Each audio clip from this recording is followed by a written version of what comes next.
Good morning friends, ঝর্ণার শখের ছাদ বাগানে আপনাদেরকে স্বাগত। আজকে আমি কিছু বীজ বপন করব।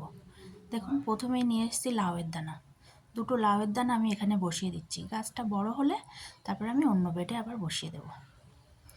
আর এখানে আমার এই বাদাম গাছের বেডের মধ্যে আমি কিছু ভুট্টার দানা বসিয়ে দিচ্ছি।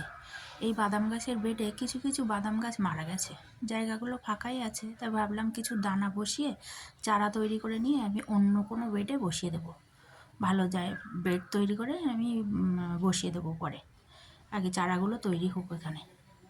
ভুট্টা গাছগুলি পার্মানেন্ট প্রতিস্থাপন করার জন্য বড় বড় বেড দরকার, কারণ এরা বড় হলে অনেক লম্বা হবে।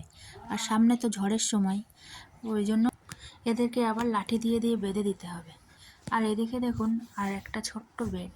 এই বেডে আমি কিছুদিন আগে দুটো ঢ্যাঁড়সের দানা বসিয়েছিলাম, তো চারাও হয়েছিল।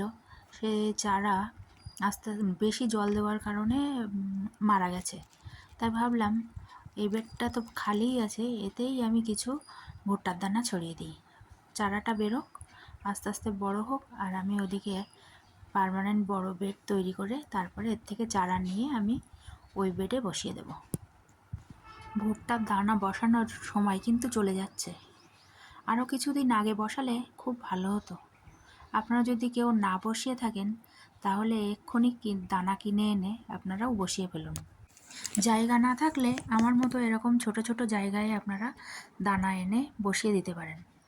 তারপরে যখন চারা বড় হবে তখন অন্য জায়গায় তুলে নিয়ে আবার বসিয়ে দেবেন। আর এদিকে দেখুন আমি কি হাতে করে নিয়ে চলে এসেছি। এটি হলো বিলিতি ধনেপাতা গাছ। এখানে 4টে গাছ আছে। এই গাছগুলো আমি বসিয়ে তারপরে আপনাদের কাছে আবার দেখাচ্ছি। এক হাত দিয়ে তো বসানো যায় না, ক্যামেরা এক হাতে ধরে এক হাতে বসানো যায় না। আমি চারাগুলো বসিয়ে নিই, তারপরে দেখাচ্ছি। এই দেখুন আমার চারা বসানো হয়ে গেছে। এবার আমি চারায় জল দিয়ে নিচ্ছি। আমার এই ভিডিওটা যদি আপনাদের ভালো লাগে তাহলে লাইক, কমেন্ট, শেয়ার, সাবস্ক্রাইব করে আমার পাশে থাকবেন।